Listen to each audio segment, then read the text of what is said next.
want to start from the top? Are we starting from the top? Yeah. Where I'm at my way. Right from the intro. Intro? Cool. So do we do the board again? No. Show the intro. I've Stay been in your chair. tired. No, just load into questions.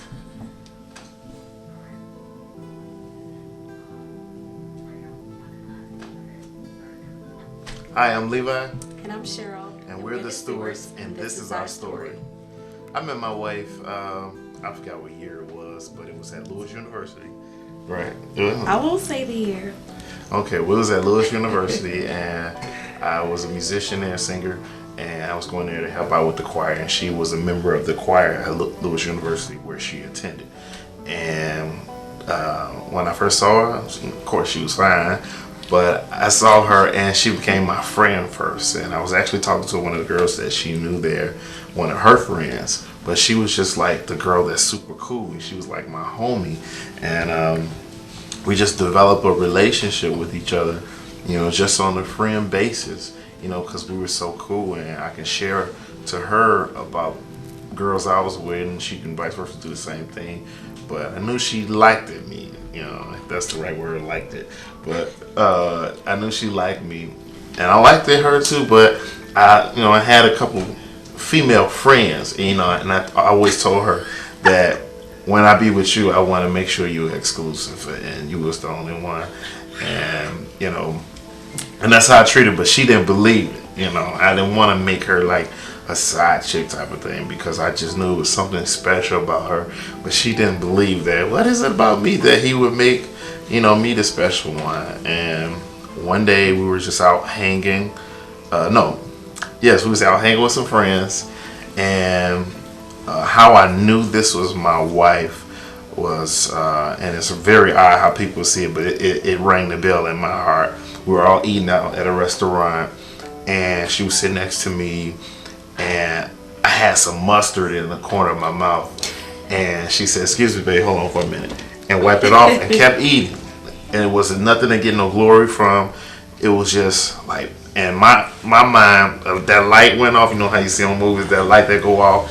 I'm like, that's the one that's gonna take care of me, look out for me. And here I am smiling, trying to look cute, and she making sure I'm right. And that's how I knew this was gonna be my wife. And from there on, I remember a conversation we were having in the van, in the truck driving, and I said, you know what, you're gonna be my wife. I said, matter of fact, just go pick out your ring, whatever you want, get it. We're gonna be together for life anyway. So whatever you ring, however how much it costs, you know, go get it. You're my wife. And you know, it was to after I got the ring, then that's when I did the formal proposal. You've been on one knee, but I just said, I ain't gotta go through all the emotions. You my wife. Go get what you need. And it was like that. You want to finish telling the story too? Well, I mean, I guess he kind of got it right. But we met in 98. And for the life of me, I did not understand. I'm like, why is this boy playing with me? Why is he playing with my emotions? And like he said, we were very good friends. We started out as friends, and I think that is so important in any relationship, to start out as friends, because if you don't have a friendship, you don't have trust, you don't really have a relationship. So I'm really grateful that we have a friendship and that it started that way. You know, the first year of our marriage was like amazing. I know a lot of people say, oh, the first year was the hardest year, but I have to say different. That was like the most amazing year we had. We had so much fun together. I mean, the first year, second year, third year, I mean, it was just great. Yes. But it's like that fourth year was like, whoa, turbulence, you know, so... but we made it through, and I mean, I think because we were friends, that's what kept us together and kept us strong. And of course, we're both worshipers of God. We love God with our whole heart, and we put God at the front of our relationship. I can't say that our marriage has been perfect. We have weathered so many storms. I mean, storms that would, completely break up a marriage. Yes. I mean, we have stood the test. I mean, any test that you can imagine, we have gone through it. I know we may look young, but we have made it through. I mean, and this is my best friend. Yes. I feel secure with him. He feels the same with me. We look out for each other. There's nothing that I wouldn't do for him at all. And I really think that these last few years that we have been going through, I mean, I think that has brought us so much closer. I mean, like, I think I love him more now than I ever have before. So I'll let you take over and tell, the rest of our story. That pretty much hits on the goods and the bads, and hitting on some of the bads from the trials and tribulations that we have faced in our life.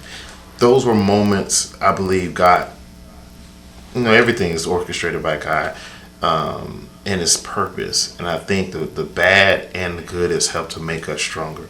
One thing I've learned in marriage, and what makes most marriages not work, is the lack of communication. And the more you have communication, the more your spouse understands you.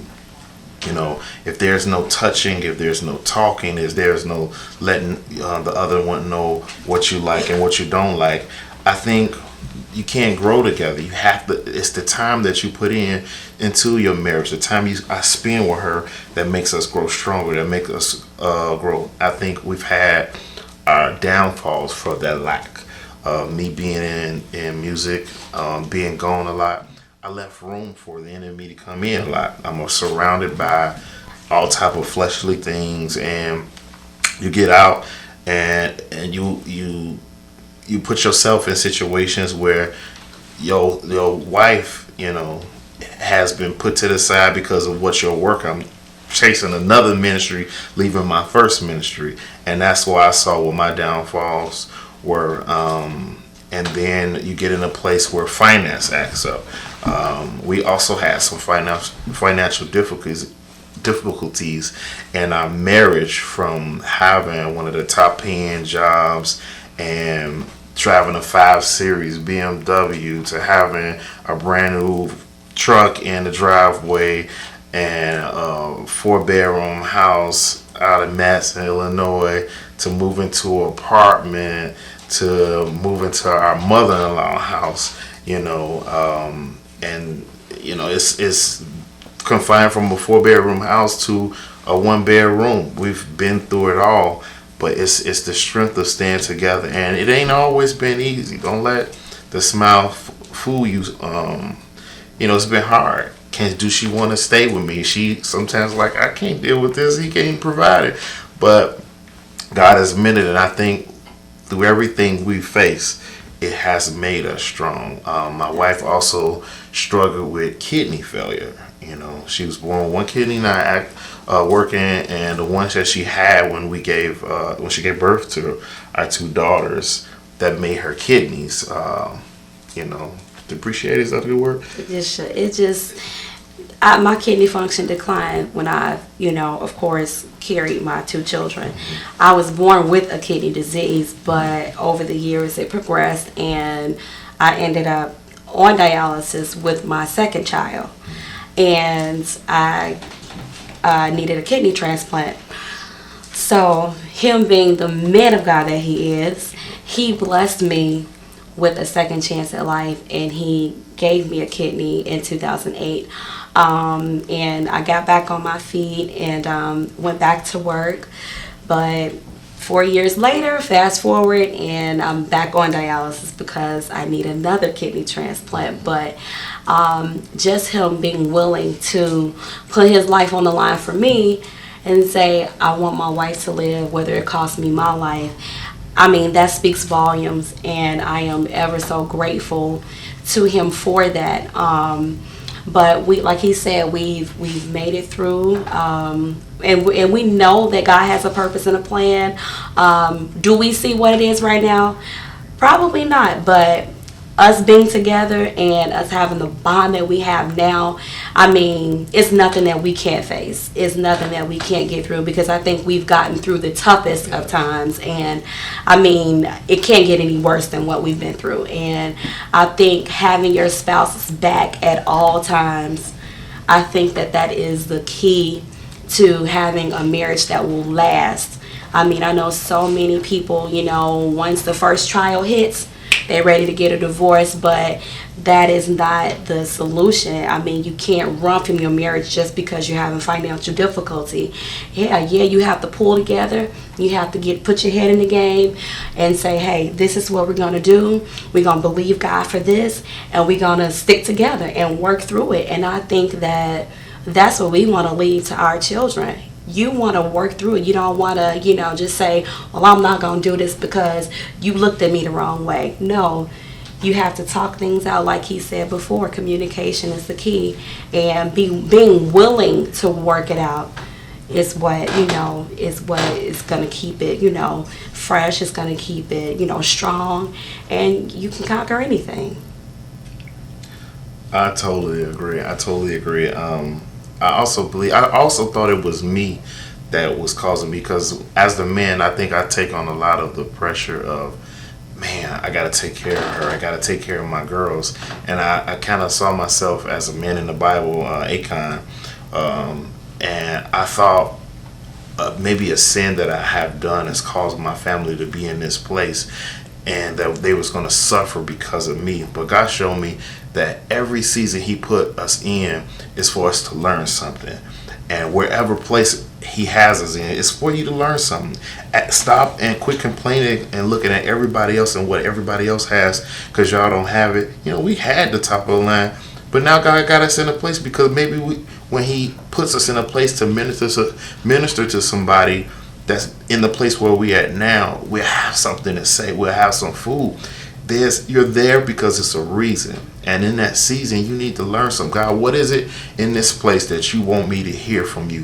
What is it that you're trying to say to me that I can hear from you? And it's trust me when you can't trace me, because you was in love with my hand and not my heart. And now we really love God. I've learned to praise God, and people think everything's okay. Man, if you know my situation, but who we are with God is not predicated on what we possess. And so when we possess it, we already live the life already, like it's already ours. I know I'm supposed to live in that type of house. I know I'm supposed to drive that type of car, but God gets the same praise whether I got it or not. And that's the victory in our relationship. God, I love you. I love my wife, whether we're intimately all the time or just probably once in a while. It has to keep the same love. And loving God first and putting God first in our life has made us grow stronger. This is my friend. This is my heart. This is my love. I love this girl. And to describe my wife as a one word type of thing, I would say she's my heir. And I truly love her. Because I see. You can see so much on the outside, and like they say, the grass ain't greener, but I can't live with that. It may be prettier or it may be beautiful, but, marriage is who I can live with and who I can deal with when they piss me off. If you can say I still love her after she make me mad, then, that's the one. That's the one you want to be locked in. And so, I thank God for every trial that we have faced, because it has made us to the people we are today, 10 years strong and still going, and the best is yet to come for us. Absolutely. And I really believe God. So if it's if you want an example, look at our lives. It has always not been peaches and cream, but God has saw fit for our story to be an example to other people that God is still doing something no matter where you at in your life, because we could have everything and we have had everything and not have happiness. We had everything, but I was always gone and busy, and she was at home just bored and mind wandering, and and I'm out doing everything, but we barely have anything now, and we just This is my heart. I feel like I'm super rich because I have love. I have the communication with my wife where she understands me through my eyes. So I'm like, okay, babe, it's time to go. But she can look in my eyes and see, hey, it's time to go. Okay, let me get my stuff. We're about to go. And that's the one thing that I love about marriage. You got that friend that just knows you. She knows when I'm laughing at somebody, but I can't express it, And that's the thing I love. So, Absolutely. I mean, he just said so much that has made me chuckle because it's like when you go from like being up here and you really think you're happy because you have this, you have that, but it's when you don't have anything that you can really say, man, I don't even have what people, what society says I should have, but I am so happy. And I can honestly say that. He makes me happy. I mean, I can lay in my bed on a Saturday all day with this man and we will crack up. I mean, just the two of us, and we would have such a good time snacking, watching movies and stuff like that. It's those things that keep us rooted and grounded. And I thank God for what we've gone through. I really do, because had it not been for us learning some stuff, we probably would not have lasted 10 years. But I thank God for what we've gone through, because it has brought us so much closer. And then too, we're showing our girls an example of what marriage is supposed to be. Yes. I can't stay mad at him for 5 minutes. If he upsets me or something, he knows exactly what to do to, get out of here, you make me sick, or, come here, give me some love, I mean, that type of thing. So I really thank God for him, and I thank God for his heart. He is my heart. That's my one word. He is my heart. And I really thank God for him. It's been an amazing 10 years. Trying, but it's amazing. I wouldn't trade any situation for the world. So that's all I have to say. Describe your marriage in one word. Beautiful. I would have to say strong. Definitely strong. What advice would you give a person or a couple that desires to be married? I would say be willing to become selfless, because being in a marriage is a give and take. You have to compromise. It's not always about you.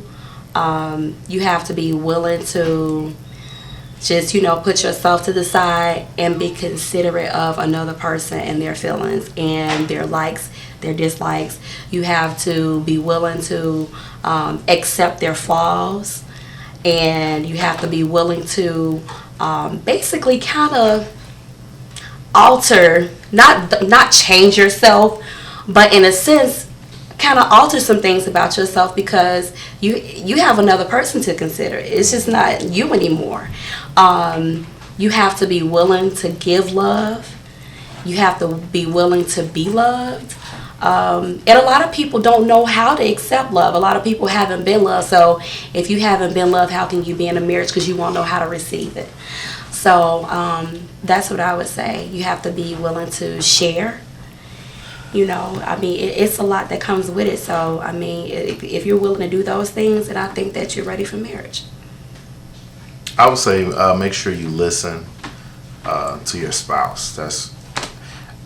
And make sure you're ready for the other spouse. Make sure you're ready to speak your mind for the things you like and don't like. That's the communication thing. I stand on that so strong. And then it just makes the love being experienced. I know that she likes this, so I'll make sure I do it a lot, because this will make her happy. I know that I like this, but she may not like this, so I have to learn how to make it compromise, and it makes it work for the marriage. And I think that's what makes love. I think I was reading something and it said love is like a ghost that everybody talks about, but only few have seen.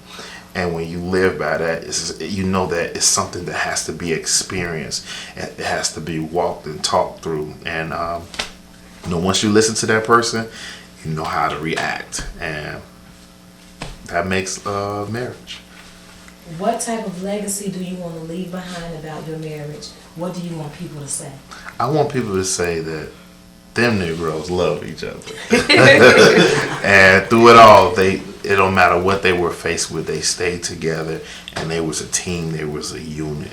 And I think that's the most thing I would want to be known for, that he gave his body parts away. He would take a bullet for her.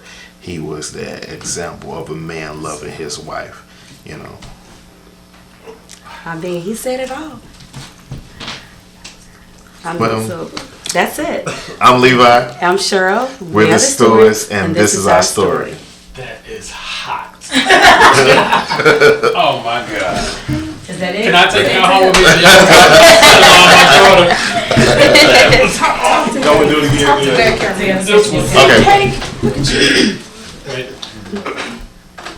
I'm Levi. And I'm Cheryl. And We're the Stewards, and this is our story.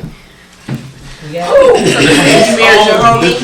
married my homie. That's the best thing you can do. That was on. Because you ain't gotta try to impress your homie. You know, it's like they already your friend. That was on.